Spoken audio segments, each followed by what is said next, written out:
Muy bien, pues muy buenas tardes, bienvenidos nuevamente. Damos inicio a la parte final de la segunda jornada del primer Foro Internacional Ciberseguridad y Protección de Datos Personales. Queda en uso de la palabra el director de la Unidad de Transparencia del Poder Judicial del Estado de México, maestro Edgar Marín Pérez. Nuevamente bienvenido, queda en uso de la palabra. Bueno, pues antes que nada queremos realizar un agradecimiento a todos los jóvenes universitarios que se han dado cita el día de hoy, de la Universidad Mexiquense de Seguridad, de la Universidad UM, de la Universidad Autónoma del Estado de México, solamente por mencionar algunas, ¿no? Sin embargo, sabemos que hay público de otras latitudes académicas. Agradecer también la presencia de jueces, magistrados, magistradas, a nuestros colegas de la Dirección General de Protección de Datos Personales, del Infoem, de la Secretaría de Seguridad, de la Universidad Autónoma del Estado de México. Y bueno, pues si vamos citando uno por uno, pues no acabaríamos. Pero la verdad es que nos sentimos muy orgullosos de estar esta tarde recibiendo a la comisionada, a la doctora Josefina Román Vergara, comisionada del INAI, hacerle saber, comisionada, extenderle el saludo que por mi conducto le envía el magistrado presidente, el doctor Ricardo Sodi Cuellar, y de igual manera nuestra presidenta del Comité de Transparencia, la maestra jueza maestra Fabiola Catalina Aparicio Perales, ¿no? Pues la verdad es que nos sentimos muy engalanados de tenerla esta tarde con nosotros. También un agradecimiento a los más de 1,200 seguidores que están siguiendo esta transmisión a través de streaming dentro del micrositio de este primer Congreso Internacional, de este primer Foro Internacional en materia de ciberseguridad y protección de datos personales. Entonces, sin mayor preámbulo, me voy a permitir leer la semblanza de nuestra ponente de lujo de esta tarde. La doctora Josefina Román Vergara es doctora en Derecho por el Centro de Estudios de Posgrado en Derecho, es maestra en Derecho Corporativo por la Facultad de Derecho de la Universidad Anáhuac y licenciada en Derecho por la Facultad de Derecho de la Universidad Autónoma del Estado de México. Cuenta con una especialidad en Derecho Legislativo, cursada en el Instituto de Estudios Legislativos del Estado de México y la Facultad de Derecho de la Universidad Autónoma de nuestra entidad. Anterior a su nombramiento como comisionada del INAI, se desempeñó como secretaria ejecutiva del Sistema Anticorrupción del Estado de México y Municipios, comisionada y presidenta del Instituto de Transparencia, Acceso a la Información Pública y Protección de Datos del Estado de México y Municipios, Infoem. Asimismo, ha sido coordinadora de los organismos garantes de las entidades federativas del Sistema Nacional de Transparencia, titular de la Unidad de Asuntos Jurídicos del órgano superior de fiscalización de la entidad, administradora de normatividad de auditoría fiscal en el Servicio de Administración Tributaria, entre otros cargos públicos. Comisionada Josefina Román, doctora Josefina Román, bienvenida al Poder Judicial. Sabe usted que esta es su casa y pues sin mayor preámbulo le cedemos el uso de la palabra. Bienvenida. ¿Puedo allá? Claro, sí, desde luego.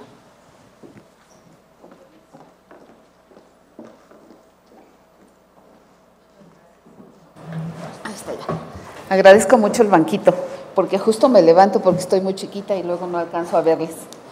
Muy bien, muchas gracias. Antes que nada, por supuesto, saludo con mucho gusto a cada uno de ustedes. Gracias por darse el tiempo de escucharme en estos temas tan importantes. Y también Edgar, con quien alguna vez tuvimos la fortuna de coincidir también en el Infoem como compañeros de trabajo.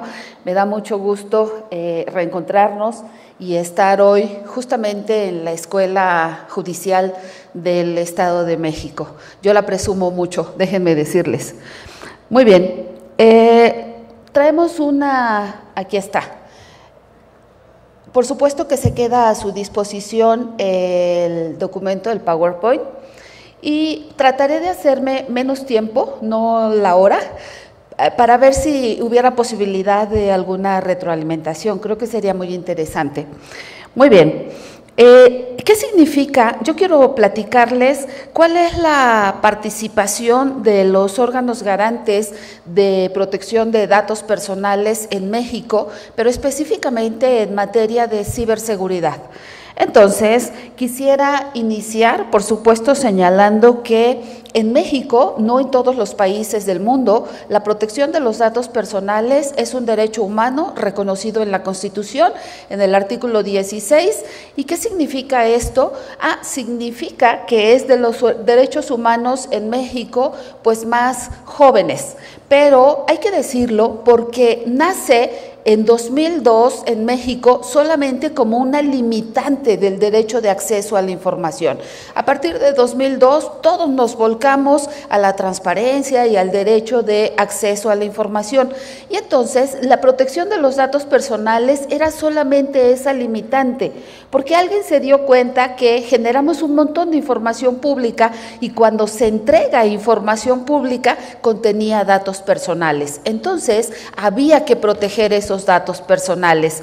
Fue después, ya cuando se reforma, más bien se adiciona un segundo párrafo al 16 constitucional, y entonces lo que ocurrió es que, bueno, ya tenemos el reconocido el derecho humano, es independiente del derecho de acceso a la información que está en el sexto constitucional, y evidentemente tenemos dos leyes específicas en la materia que más adelante les voy a comentar.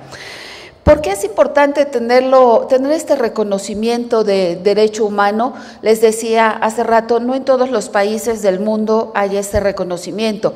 Y es importante porque entonces vamos a poner en el centro a la persona. Y desde esa perspectiva es que vamos a proteger la privacidad de las personas y va a poder ejercer su derecho a la protección de los datos personales. Todo esto se ha hecho mucho más importante aparentemente a través de la pandemia. Desde antes ya veníamos utilizando tecnologías de la información y comunicación, distintas redes sociales, pero en México ha crecido exponencialmente el uso de redes sociales, el uso de Internet.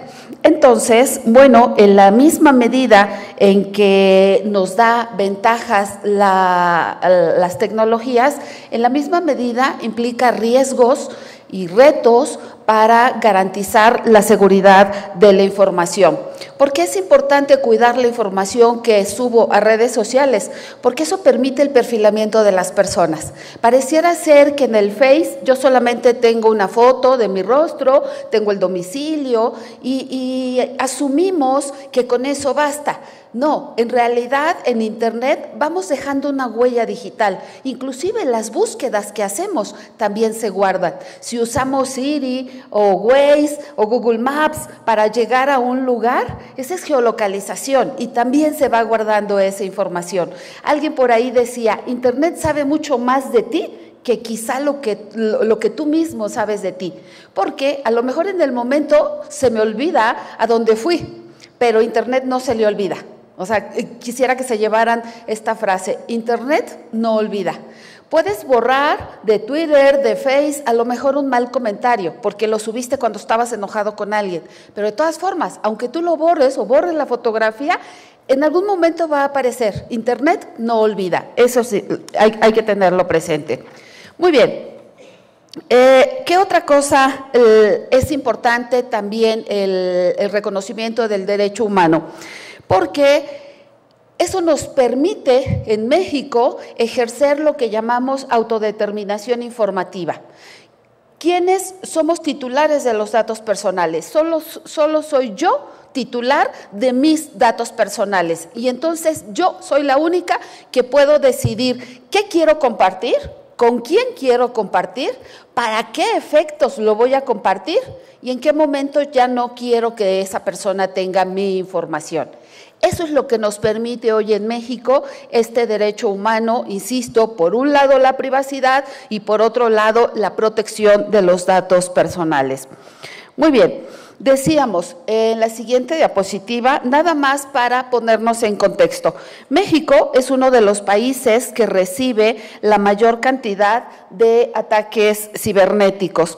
Las estadísticas arrojan que tan solo en 2022 hubo 187,000 millones de intentos de ciberataques.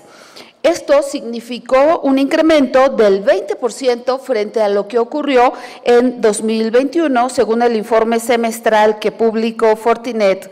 Esta cifra es la más elevada de Latinoamérica. Por eso decimos que México es el país con más intentos de ciberataque. Muy bien. Ahora, en la siguiente, de acuerdo con el reporte de ciberseguridad, riesgos, avances y el camino a seguir en América Latina y el Caribe que presenta el Banco Interamericano de Desarrollo y la Organización de Estados Americanos, se arrojan los siguientes datos. Primero, México cuenta con el documento Desarrollo en conjunto con la OEA de la Estrategia Nacional de Seguridad. Sí tenemos nosotros este documento. También contamos con un centro para respuesta a incidentes nacionales. Justamente es el Centro Nacional de Respuesta a Incidentes Cibernéticos que pertenece a la Guardia Nacional. Pero México hoy no cuenta con una ley específicamente dedicada a ciberseguridad, aunque sí tenemos en el Código Penal previsto el delito informático. El que no tengamos una ley específica no quiere decir que no se esté trabajando ya. De hecho, a través de Cámara de Diputados, si mal no recuerdo, se abrió un espacio para poder opinar respecto de la iniciativa justamente de esta ley en materia de ciberseguridad específicamente. También hay que decir que en México hemos tenido una estrategia digital nacional como parte del Plan Nacional de Desarrollo desde 2013-2018 y el objetivo es aumentar la digitalización en México. Actualmente hay que decir que en México se ofrece a los ciudadanos el portal gov.mx que justamente proporciona varios servicios digitales que incluyen identificación, salud y servicios de visado, entre otros. Bien, ¿cuáles son las autoridades entonces encargadas de la ciberseguridad? Creo que hay que pasar la diapositiva. ¿Cuáles son las autoridades encargadas de la ciberseguridad en México? Decíamos hace rato, efectivamente, en el ámbito federal tenemos justamente el Centro de Respuestas a Incidentes Cibernéticos, el CERT MX, que pertenece a la Guardia Nacional. Este centro justamente se encarga de dar los servicios de apoyo en la respuesta a incidentes cibernéticos que llegan a afectar al país con infraestructura crítica de información. Identifica amenazas, modus operandi y alerta en un momento dado a la ciudadanía. Este centro también es muy importante porque, entre otras cosas, gestiona incidentes de seguridad informática. Entonces, también identifica e investiga delitos informáticos. ¿Cuál es otra función? También este centro busca controlar que las instituciones gubernamentales cumplan con el Manual Administrativo de Aplicación General de Tecnologías de Información y Comunicaciones y de Seguridad de la Información.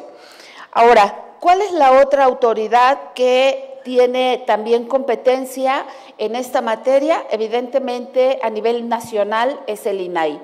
El INAI, como ustedes saben, es un órgano constitucionalmente autónomo que en realidad garantiza dos derechos humanos. Por un lado, la transparencia, que es una política pública gubernamental, y por otro lado, el derecho de acceso a la información pública. Estas dos se parecen porque, bueno, al final de cuentas, la transparencia y el DAI busca rendición de cuentas. Pero, por otro lado, tenemos también la obligación de tutelar, decíamos, el derecho a la privacidad y el derecho a la protección de los datos personales, que hoy está contenido en el artículo 16 constitucional. Bien, en materia de protección de datos personales, ¿qué facultades tiene el INAI? Hay muchas facultades, pero las resumimos de esta manera. Facultades regulatorias. ¿Qué significa? El INAI puede interpretar la legislación de la materia. Y miren, en México tenemos 2 legislaciones en materia de protección de datos personales. La Ley General de Protección de Datos Personales en posesión de sujetos obligados, es decir, instituciones públicas, y la Ley Federal de Protección de Datos Personales en posesión de particulares. ¿Por qué hay este distingo? También hay que decirlo. Instituciones públicas federales tenemos alrededor de 820 federales, pero a nivel nacional tenemos todas las instituciones estatales y más de 2.450 municipios del país. Esto significa entonces que la Ley General de Protección de Datos Personales aplica alrededor de 8.200 instituciones públicas de los ámbitos federal, estatal y municipal. Ahora, para particulares, de hecho, una de las diferencias, en particulares, por ejemplo, fíjense, no son sujetos obligados, la ley los denomina sujetos regulados. En esta pandemia, si acudías a un hospital público, le aplica la ley general, pero si acudías a un hospital privado, le aplica la ley federal. El hospital privado o el prestador de servicios de salud es sujeto regulado. El hospital público es un sujeto obligado de la ley de datos. Bien, ¿qué otro tipo de facultades? Tenemos facultades de información. Y las facultades de información lo que hace es proveer a cada sujeto obligado o a titulares, a nosotros, de datos personales, el facilitar el cumplimiento de ley. Ahí generalmente me preguntan, ¿cuál es la definición de datos personales? ¿O solo mi nombre es dato personal? Ahorita estamos promocionando mucho el concurso de Pleno Niños en el INAI, entonces generalmente pues invitamos a los niños, y aprovecho para hacer el comercial, entre 10 y 12 años a hacer un video de no más de 3 minutos. Se puede hacer de 1, de 2 o hasta 3 minutos para que niños de esa edad le hablen a otros niños y protejan sus datos personales. Y lo que decimos entonces, un dato personal es todo aquello que te identifica o te hace identificable, no solo el nombre, el domicilio, el teléfono. Y además hay datos personales con el apellido de sensible, porque hay datos personales que de darse a conocer puede provocarte un riesgo o puede provocar discriminación. ¿Qué es un dato personal sensible? Por ejemplo, el estado de salud presente y futura de una persona es un dato personal sensible. Los datos biométricos, no están enumerados, pero sí tienen un tratamiento especial como si fuesen sensibles. ¿Por qué? Porque tú puedes cambiar de domicilio, puedes cambiar el número de tu celular, pero no te puedes cambiar el iris. No puedes cambiarte tampoco las huellas dactilares. Entonces, bueno, hay que tomar en cuenta esta parte de datos sensibles adicionalmente. En el INAI también tenemos facultades de vigilancia y de verificación. Pedimos que se elaboren, por ejemplo, estudios de impacto a la privacidad. ¿Por qué esto es importante? Porque, mira, hay casos emblemáticos como el hackeo a la Sedena, recordarán ustedes, pero también hay casos emblemáticos en materia de particulares, por ejemplo, Femex Food, ¿no? ¿A quién no le gusta el fútbol? Que levante la mano, que no le guste. ¿Está bien? A lo mejor Femex Food, entonces, no te va a afectar porque nunca vas a ir a un estadio. Pero si un familiar, un amigo, un menor llega a ir a un estadio, Toluca tiene su estadio, bueno, tiene que cumplir con las reglas que al efecto se analizaron en la evaluación de impacto que hizo Femex Food, por ejemplo, que todavía está en proceso, no es un proceso concluido, pero bueno, por eso es importante las facultades de verificación que tenemos en el INAI. Por otro lado, las facultades resolutivas. Tanto en el sector público como en el sector privado resolvemos medios de impugnación o procedimientos de son procedimientos de asegurar que sí se están cumpliendo procedimientos de protección de derechos y de verificación, exactamente se denominan. Justamente estas facultades resolutivas, como ustedes saben, como no tenemos el pleno completo de cuando menos 5 comisionados, porque debiéramos ser 7, es el tema que hemos estado posicionando en el país, porque hoy no podemos resolver, por ejemplo, en materia de datos personales, lo que más se impugna. Miren, en la estadística, la última estadística del INAI, el sujeto obligado a nivel federal que más solicitudes de derechos de acceso a datos personales recibe es el Instituto Mexicano del Seguro Social. ¿Qué es lo que le piden al Seguro Social? Generalmente le piden número de semanas cotizadas o qué necesito yo para pensionarme. Esos asuntos hoy no los podemos estar resolviendo. Otra cosa que piden mucho al Seguro Social es el expediente clínico. Hay personas que le dicen, te voy a operar, y quieren el expediente clínico para ir con otro médico y tener una segunda opinión. Esos asuntos hoy no los estamos resolviendo porque no tenemos el quórum debido.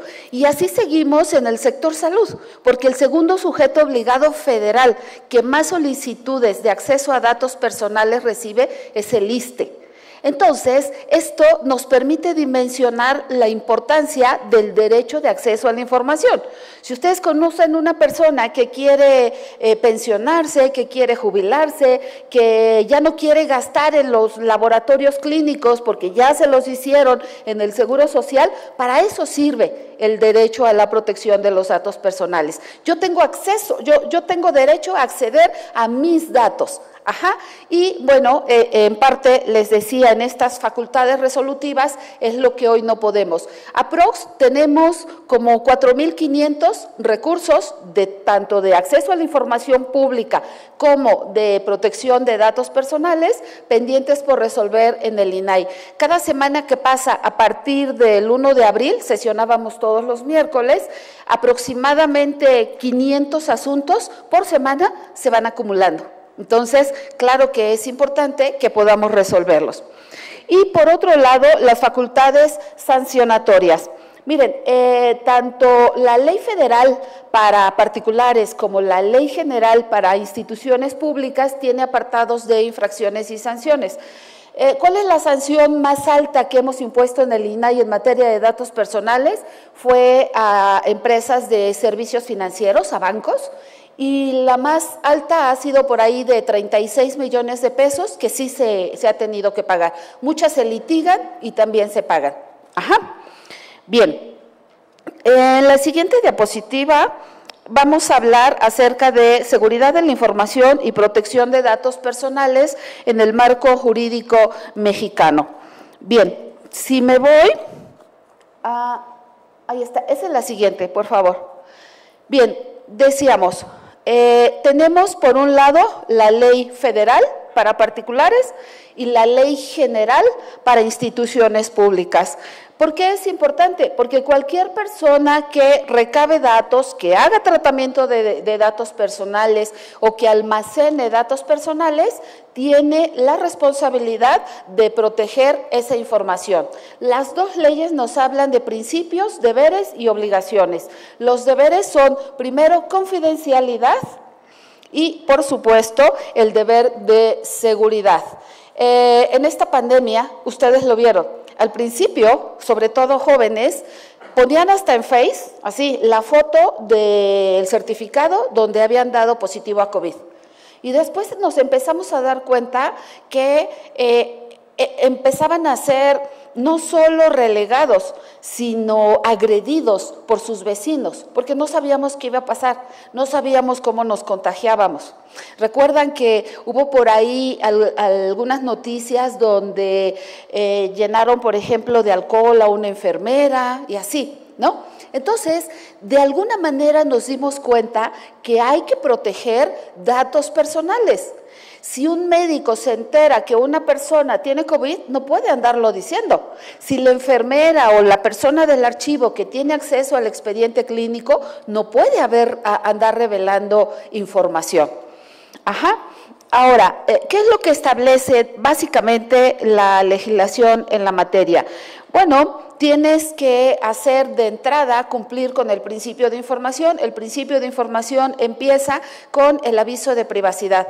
¿Cuántas veces hemos ido al médico y el médico que recaba datos personales sensibles no tiene el aviso de privacidad? Y no sabemos quién va a tratar esos datos personales o no.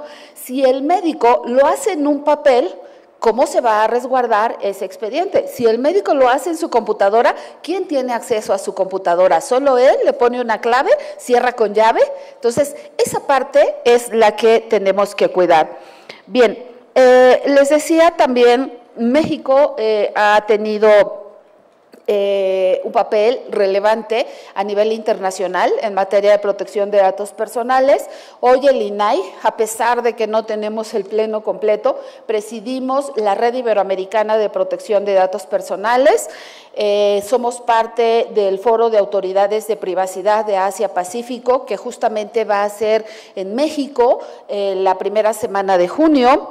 Y hoy lo más importante que presidimos es la Asamblea Global de la Privacidad. Miren, esta Asamblea Global de la Privacidad agrupa a casi 140 autoridades de privacidad de todo el mundo. Antes era impensable que México presidiera, porque solamente presidía Reino Unido, creo que en alguna ocasión Canadá, Francia repitió varios años, y hoy por primera vez México preside la Asamblea Global de la Privacidad, justamente por el liderazgo que ha tenido el INAI en la protección de los datos personales y el derecho a la privacidad. Inclusive en diarios, recordarán ustedes que antes a una persona que todavía no había sido sentenciada por un delito, lo pasaban en televisión y así con todo, o sacaban la foto y la ponían.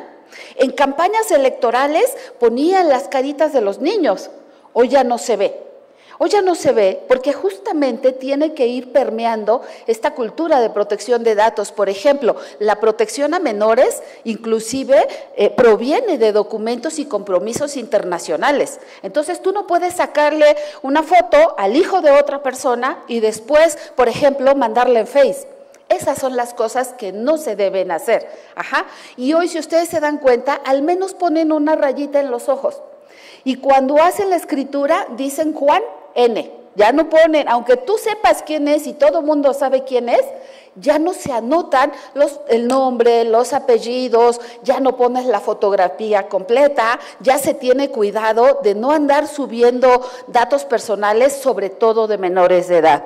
Bien, también quiero decirles que normas internacionales como la ISO 27001, que marca mejores prácticas para el manejo de información, en mucho tuvo que ver también la legislación mexicana, porque la ley general, por ejemplo, es una ley muy avanzada, que se hizo después de la gran reforma constitucional de 2014 en materia de transparencia y acceso a la información pública, pero también fue en materia de protección de datos personales y le dio base constitucional a la hoy vigente Ley General de Archivos, que por cierto el Estado de México es de los estados que sí tiene ley de archivos estatal. Entonces, ¿qué es lo que se busca con la ley federal que aplica a particulares? Lo que se busca, evidentemente, es evitar que se pongan en riesgo nuestros datos personales. ¿Cuál es la mejor recomendación que les puedo hacer, tanto en el sector privado como en el sector público? Solamente recaba aquellos datos personales que sean absolutamente necesarios e indispensables, que sean pertinentes para la finalidad que los estás recabando. Los que no necesites, no los recabes, porque mientras más datos personales recabes, mayor es tu responsabilidad de seguridad de esa información. Ahora, para el sector público, evidentemente, nos aplica la ley de responsabilidades. En el sector público no le voy a poner una sanción de 36 millones de pesos, que sí lo hago con privados. Pero ¿qué es lo que hago? mandarlo al órgano de control interno para que inicie un procedimiento de responsabilidad administrativa.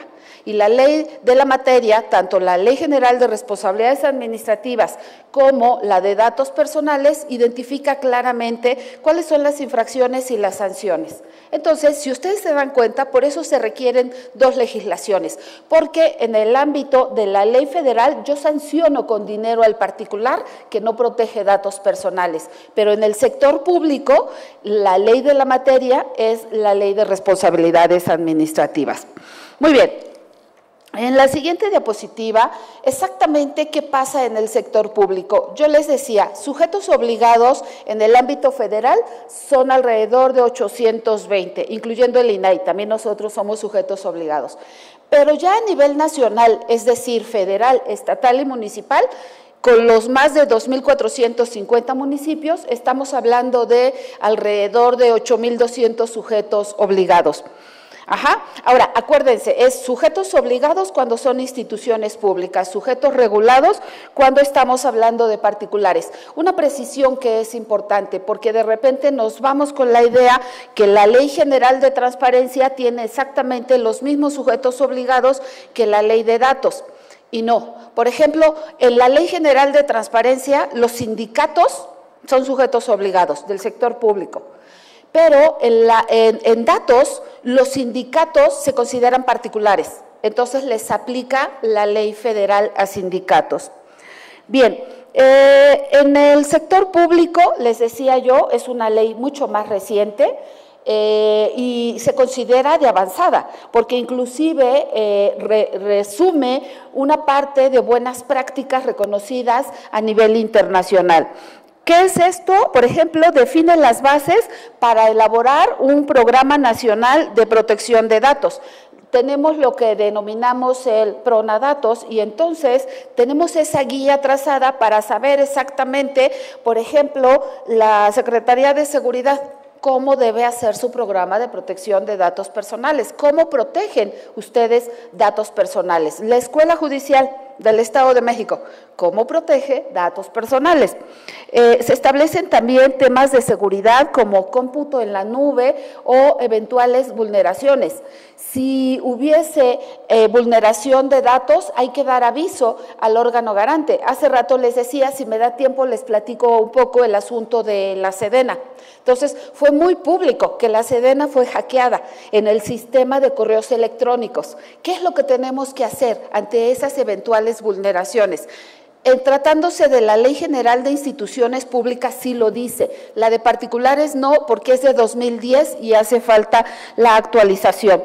También, por ejemplo, establece y define un régimen de transferencia de datos nacionales e internacionales. Fíjense, en el Tratado de Libre Comercio, ahora el TEMEC, México, Estados Unidos, Canadá, por primera vez en el capítulo 19 de Gobierno Electrónico, se establecen obligaciones de protección de datos personales.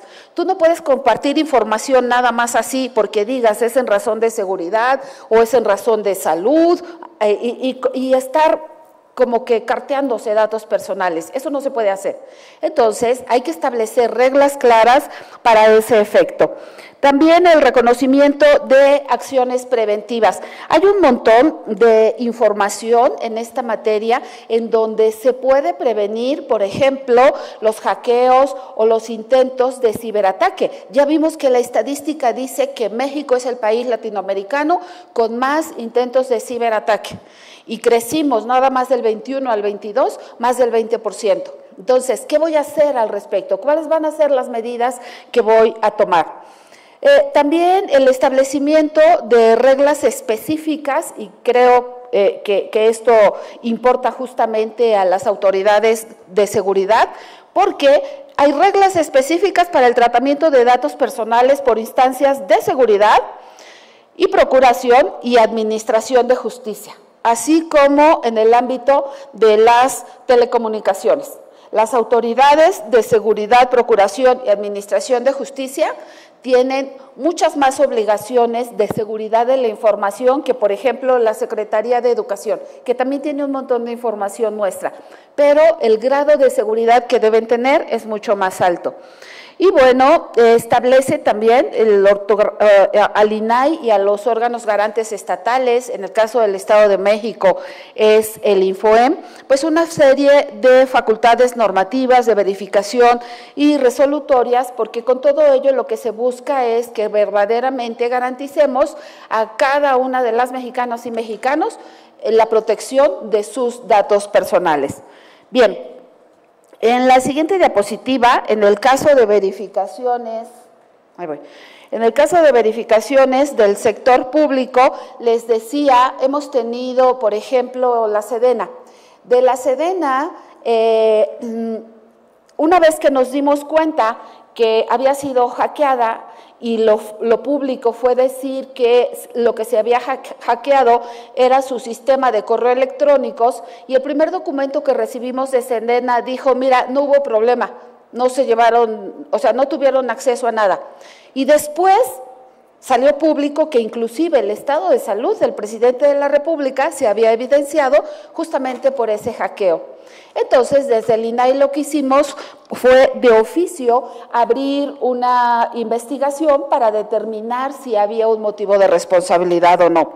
Para no hacerles el cuento largo, en realidad de este asunto de Sedena le dimos una serie de especificaciones de qué tenía que hacer al respecto, para evitar que hubiera alguna afectación a datos personales. ¿Por qué? Porque miren, toda la información pública del sector público nace pública y debe primar el principio de máxima publicidad. Pero toda la información que corresponde a datos personales es información confidencial. Ajá. Yo no sé si aquí todos son servidores públicos, pero si no, no les puedo sacar una foto, a menos que me den el consentimiento. Los únicos que tenemos una expectativa de privacidad menor somos los servidores públicos. Yo estoy trabajando en este espacio, en horario de oficina, y en mi agenda está que hoy estoy aquí con ustedes 1 hora. Pero ustedes, si hay alguien que no sea servidor público, no tiene por qué compartir información confidencial conmigo. Ajá. Entonces, esta parte me parece que hay que, por supuesto, tomarla en cuenta. Muy bien, les dejo esta parte y nos vamos a la siguiente. Ahora, les quiero hablar de autorregulación. ¿Por qué es importante la autorregulación? Miren, es cuando un particular o inclusive una institución pública dice, oye, yo ya me di cuenta que puedo mejorar mi nivel de seguridad en el tratamiento de datos personales. Y entonces establezco un esquema que yo mismo decido, por eso es autorregulación. Es voluntaria porque yo así lo decido, pero una vez que yo me registro con ese esquema de autorregulación, se convierte en vinculante para mí. Ajá. Yo te digo que voy a cumplir con estos principios, deberes y obligaciones y lo tengo que demostrar. Y ya no puedo decir, ¿qué crees? Que ya me bajo porque siempre no. Es, por ejemplo, un plus a las empresas que inclusive están certificadas en protección de datos personales. O sea, si realmente te interesa cuidar tu información, tú vas a irte con una empresa que de verdad proteja tus datos personales, porque no vas a querer que al rato todo el mundo se entere, por ejemplo, qué traes en tu teléfono. ¿No? Me gusta hacer el ejercicio, siempre digo, seguramente quien está manejando la computadora, ¿quién se atrevería a prestarme su teléfono celular? Para que yo vea a quién traes en tu directorio, las conversaciones que has tenido en WhatsApp, en mensajes, tus fotos, tus audios, tus videos, las búsquedas que haces en internet, todo eso son datos personales. Ajá. Y por supuesto que nunca me lo presta nadie, porque traemos un montón de información que es confidencial y que la cargo en mi teléfono. Muy bien, les decía entonces que parte de estos esquemas de autorregulación, por ejemplo, es el ejercicio de derechos ARCO. Seguramente ustedes han escuchado. ARCO es un acrónimo de acceso, rectificación, cancelación y oposición. Y en el ámbito de sujetos obligados, es decir, instituciones públicas, también se contempla el derecho a la portabilidad. Por ejemplo, si cambias de compañía de teléfono, hoy en México puedes llevar tu número de celular de AT&T a Telcel. Eso antes no se podía hacer. Aunque no está regulado en la Ley de Protección de Datos, se reguló en la Ley Federal de Radiodifusión y Telecomunicaciones. Pero eso es portabilidad. ¿A qué aspiramos en portabilidad? Que una persona que se atendió, por ejemplo, del Seguro Social, pueda mandar su expediente electrónicamente a un ISSSTE. Y si me apuran, a un hospital privado. Eso todavía no lo tenemos, pero me parece que es como debiéramos, es a lo que debemos aspirar. Hoy, por ejemplo, Italia, hasta donde sé, es el país donde mejor funciona la portabilidad, tratándose sobre todo de servicios de salud. Muy bien. Les decía yo que México ha sido referente en muchos casos, por ejemplo, de la CISO y sobre todo en esquemas de autorregulación. Bien, ¿cuáles son las prácticas contenidas en los modelos de gestión de protección de datos personales? La primera sugerencia que hacemos, por supuesto, es realizar un inventario de datos personales. No es lo mismo que tú tengas un directorio con nombre, domicilio y teléfonos, que si ustedes se dan cuenta, todo lo puedes cambiar, inclusive el nombre, si haces lo correspondiente jurisdiccionalmente, ¿no? Pero, por ejemplo, los datos sensibles, les decía yo, el iris de tu ojo no lo vas a poder cambiar. Las huellas dactilares no las vas a poder cambiar. Entonces, hay que darle el grado de seguridad que amerita esa información. Bien, y así como estos, hay otra serie de recomendaciones, por ejemplo, establecer con mucha claridad cuáles son los roles, las funciones y las responsabilidades, porque hay instituciones públicas o empresas que dicen, no, pues yo tengo la mayor seguridad, sí, pero cuando haces una visita te das cuenta que donde están los expedientes clínicos, por ejemplo, si los tienen en físico, ni siquiera hay una puerta para que le pongas una llave. Y todo el mundo puede entrar y todo el mundo puede revisar los expedientes. Entonces, hay medidas de seguridad físicas, tecnológicas y administrativas que son muy sencillas, no son costosas y de alguna manera van protegiendo información. El dato que les decía del médico que vas y todo te lo escribe en un papelito. ¿Cómo guarda la información? ¿Quién se va a hacer responsable?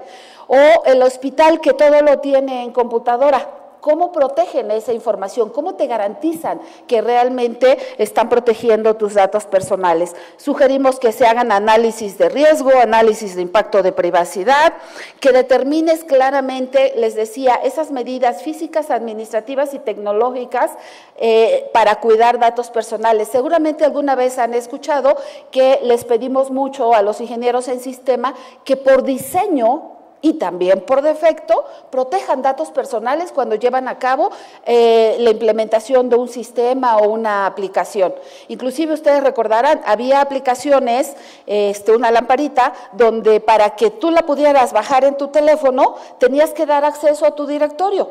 Y entonces no solo vendiste tus datos personales, sino vendiste todas las personas que confiaron en ti para que trajeras su teléfono. Eso es indebido. Ajá. ¿Quién de nosotros dice, oye, quiero que me compartas el teléfono de Edgar? Sí, con mucho gusto, dame oportunidad y le pregunto a Edgar si quiere que te lo comparta, ¿no? Y generalmente se nos hace fácil mandar el contacto, porque además te da el teléfono muy fácil que a cualquier persona le puedes mandar 1 o 40 contactos. ¿O qué derecho tienes de vender los datos personales de los demás? Esa es la parte que debemos reflexionar. Muy bien. ¿Cuáles son los materiales de difusión y cultura cívica? Los materiales de difusión y cultura cívica, estoy a punto de terminar, pónganme atención porque si no me traumo. A ver, ¿cuáles son los materiales de difusión y cultura cívica? Miren, en el INAI tenemos un montón de información que puede serles de utilidad. Hace rato les decía, si ustedes conocen a niños o niñas entre 10 y 12 años de edad, con un video que les ayuden a hacer de no más de 3 minutos, hacemos un concurso primero estatal. El Estado de México generalmente lleva ganadores en este concurso. Después hacemos un concurso regional de todos los niños. Por ejemplo, Estado de México corresponde a la región centro del sistema. Son 7 entidades federativas. Los 3 ganadores de cada una de esas entidades federativas después ganan a nivel regional. Y en todas los niños tienen premios. Y a nivel nacional al Estado de México, pues está muy cerquita, pero si gana un niño de Mérida, lo llevamos al INAI para que un día al año quien sesiona son niñas y niños ganadores de este concurso. Entonces está muy padre, ojalá ustedes puedan ayudar a un niño o niña de esa edad. Por otro lado, ¿quién es uno de los sectores más vulnerables en materia de datos personales? Por supuesto que los niños, niñas y adolescentes, efectivamente. Porque aunque son nativos digitales, como que están muy acostumbrados y se les hace fácil así compartir información. ¿Quién no ha sabido que muchos de los delitos de extorsión, de secuestro, de trata de personas empiezan por lo que se comparte en redes sociales? Muchas veces los jóvenes o los niños no se dan cuenta que si se sacan la foto, a lo mejor identifican perfectamente su domicilio. O te sacan la foto con el uniforme o ya saben a qué escuela van, qué horario hacen. Cuando se van de vacaciones, casi le estás diciendo a los ladrones, hey, esta casa está solita, no se preocupen. Entonces, son cosas que tenemos que ir justamente reflexionando. Les decía, otro de los materiales muy bonitos que tenemos es Monstruos en Red. Está diseñado específicamente para niños pequeños, en donde especialistas, educadores y Plaza Sésamo, ¿conocen ustedes a Elmo? Bien, Plaza Sésamo, lo trabajamos con Plaza Sésamo para que les explique a los chiquitos que tienen que aprender a cuidar sus datos personales, que no tienen que compartir información con gente que no conoces. Quien tiene hijos sabe que lo primero que les dices es no hables con extraños, pero los dejamos en la computadora y no sabemos con quién están jugando del otro lado. Y justamente hay personas que del otro lado de la computadora les empiezan a pedir fotografías, les empiezan a pedir información, les empiezan a pedir toma de la cartera de tu mamá el celular, toma la tarjeta de crédito, Entonces, hay que enseñar pues a los niños. Y les decía, tenemos un montón de información, está el vulnerómetro, donde es un cuestionario que muy rápidamente, con preguntas muy concretas, y muy rápidamente te puedes dar cuenta si tu actuación del día, o sea, si eres muy honesto, con contestar este cuestionario, tú te puedes medir qué tanto proteges tus datos personales o qué tan vulnerable eres, porque a lo mejor no sabes proteger datos personales y algo te falla. Entonces, les invito a que lo hagan, es un ejercicio, es introspectivo, solamente ustedes sabrán del resultado, no nos deja información a nosotros, simplemente está a disposición del público en general para que ustedes identifiquen qué tanto están siendo vulnerables en este sentido. Les decía, tenemos también una guía para prevenir el robo de identidad. Monstruos en Red, bueno, ya les dije, ese lo trabajamos con Plaza Sésamo. Tenemos también una guía para titulares de datos personales, pero de manera sencilla. Porque a lo mejor yo vengo y les hablo de derechos humanos y cosas así, y lo que hacemos es de manera sencilla decirle a las personas por qué tienes que proteger tus datos personales, para que no te ocurra robo de identidad, para que no dejen vacía tu cuenta del banco. Recordarán ustedes, por ejemplo, los famosos montadeudas, ¿no? Es un tema de datos personales. Y así como son vulnerables el sector de niños, niñas y adolescentes, también si ustedes tienen oportunidad de ayudar a personas mayores, las personas mayores de repente no saben hacer el uso adecuado de las tecnologías de la información y comunicación. Entonces, si ustedes tienen en casa o vecinos a personas mayores, les pueden ayudar, por ejemplo, a configurar mejor sus redes sociales. Y con eso no estás dando dinero, pero no sabes si estás salvando vidas. Entonces, muchos de los delitos en México que ocurren empiezan por toda la información que vamos subiendo a redes sociales y delitos graves, trata de personas. Entonces, creo que sí es de poner atención. Bien, también tenemos una serie de recomendaciones para mantener segura tu privacidad y datos personales, especialmente en el entorno digital. Siempre me dicen, oye, Face es para compartir, no me digas que no comparta. No, de ninguna manera me atrevería a decir eso, pero hay que compartir con responsabilidad. Hay que compartir sabiendo que todo lo que estás subiendo nunca lo vas a poder borrar, nunca. Eso hay que tenerlo en cuenta. ¿Cuántas personas, cuando han encontrado el trabajo de su vida, no se los han dado por un mal comentario de esa huella digital que vas dejando? ¿No? Yo era el mejor para ese trabajo, ¿por qué no me lo dan? Ah, porque todo lo que has hecho en internet, todo está perfectamente trazado. Y a lo mejor esa persona que te iba a contratar ya no te contrata, porque haces comentarios misóginos, porque discriminas, o sea, y no, a lo mejor ni lo haces. En un momento de tu vida quisiste llamar la atención y pusiste algo indebido. Nada lo vas a poder borrar, ojo.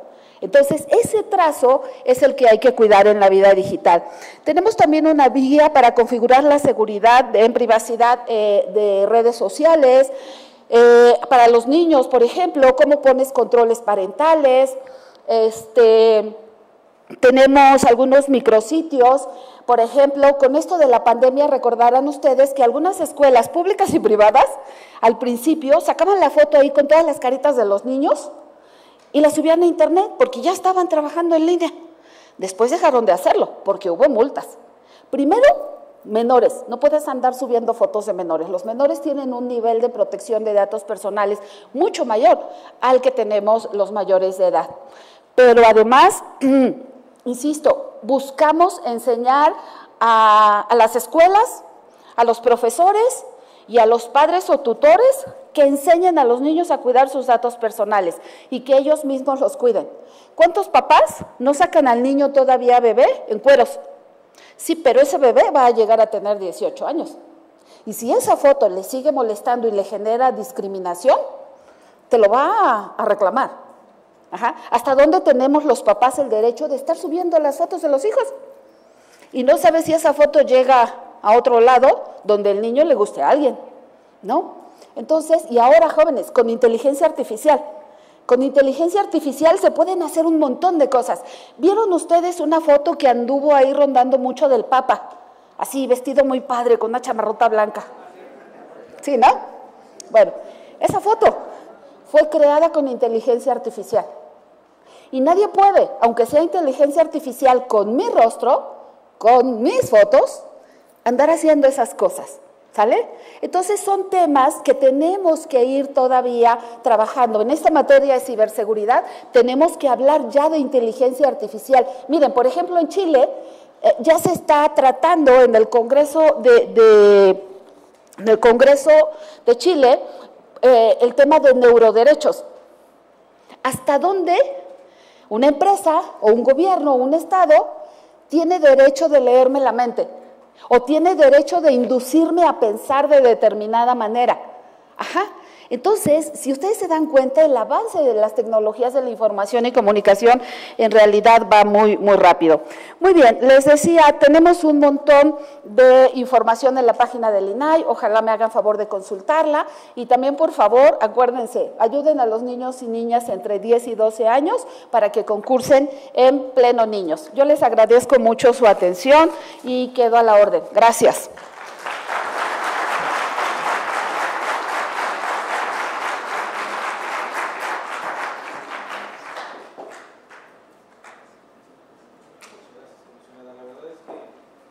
Pues sumamente ilustrativo como siempre, ¿no? Su intervención. Nos han hecho llegar algunas preguntas, sin embargo, bueno, veo que existe mucho interés del tema de redes sociales, sin embargo creo que se pudieran dar respuesta a estas inquietudes con la guía que amablemente nos comparte. Me voy a permitir dar lectura a dos que arbitrariamente he seleccionado, ¿no? La primera dice, ¿cuál es la importancia de de los titulares de las áreas de archivos públicos como administradores de bases y sistemas de datos personales? Esa sería la primera. Y la segunda dice así, en estos momentos difíciles para la protección de los datos personales, en los que desde las altas esferas gubernamentales se ha puesto en tela de juicio el papel del INAI y del Sistema Nacional de Transparencia, ¿de qué forma pueden apoyar los poderes judiciales para la defensa irrestricta de la protección de los datos personales? Adelante, doctora. Muchas gracias. Gracias. Miren, en esta última, perdón que empiece por esta última, pero es que sí, de verdad que estamos en una situación crítica en el INAI. Cualquiera pensaría que si somos 7 o ya estamos 4, hay mayoría simple y por lo tanto podríamos sesionar. Sin embargo, la Ley Federal de Transparencia del artículo 33 establece que solamente hay quórum si se da 5 comisionados. Lo que hemos hecho es llevar a controversia constitucional la interpretación de este artículo 33 para que básicamente sea la Corte quien nos diga que sí podemos sesionar 4 de 7 comisionados que debiéramos ser. Lo mejor sería que el Senado de la República nombrara los 3 comisionados que faltan, pero mientras no nombre el Senado porque regresa para periodo ordinario hasta septiembre, pues la idea es que la Corte nos permitiera sesionar así. Hace rato les decía cuáles son los asuntos más importantes en materia de datos personales que mucha gente está esperando, pero además tenemos el tema de acceso a la información pública. Mucha gente también está esperando acceso a información pública porque lo utilizan periodistas, lo utilizan académicos, estudiantes, muchas veces nos dicen esta información, ¿no? Entonces, sí, es una situación crítica, confiamos mucho en la Suprema Corte de Justicia de la Nación y yo creo que también, ya hemos recibido amparos de parte de particulares y claro que la función que realizan los poderes judiciales va a ser medular, como siempre lo ha sido, porque, a ver, yo me imagino un juez de distrito que interprete que sí podemos sesionar 4. Porque una persona realmente necesita la información que está esperando. ¿Qué es lo que más preguntan? Por ejemplo, en DAI, en acceso a información pública, es cómo gastamos. O sea, ¿qué presupuesto se tiene? ¿Cómo se gasta? Por ejemplo, en esta pandemia, no sabemos cuánto costaron las vacunas, porque se impugnó. Y así hay una serie de recursos importantes que hoy están pendientes. Y por otro lado, no es cierto. La importancia, gracias por esta pregunta. Les voy a dar un dato que no es personal, es público, pero en el INAI justamente yo coordino los temas de protección de datos personales, pero también de archivos y gestión documental. Y en algún momento les platicaba que la gran reforma constitucional en materia de transparencia, acceso a la información pública, protección de datos personales y archivos se hizo base constitucional a partir del 14. Todos los servidores públicos ya teníamos obligación de documentar todo, pero no lo decía la Constitución y hoy hay base constitucional. Entonces, todos los servidores públicos federales, estatales, municipales, la primera obligación que tenemos es documentar todo. Yo no puedo decir, no te entrego esta información porque fíjate que no la encuentro. Para poder tener acceso a datos personales, pues necesito tener archivos bien organizados, bien administrados y darle la debida gestión documental desde que nace el documento hasta que tiene su disposición final. Y cuando digo documento no es solo papel. En pandemia, por ejemplo, nosotros trabajamos la mayoría en documentos electrónicos. Y nada más lo teníamos en la computadora, ni siquiera se imprimía y usábamos el correo electrónico. Entonces, esos documentos electrónicos también deben de tener una debida gestión documental. Otra cosa que dice la ley de archivos es la digitalización.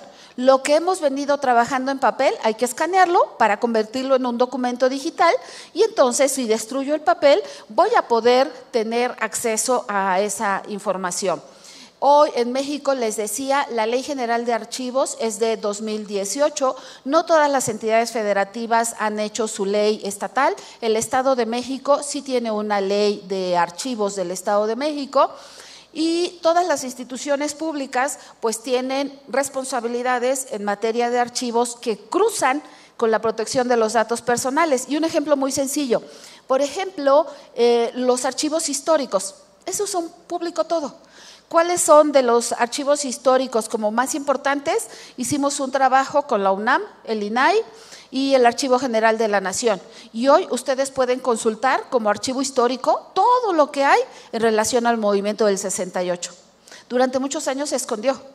Hoy es un archivo histórico y es completamente público. Tú se lo puedes pedir al Consejo de la Judicatura Federal, información, le piden mucho, lo puedes visitar en la UNAM o puedes revisarlo en el Archivo General de la Nación.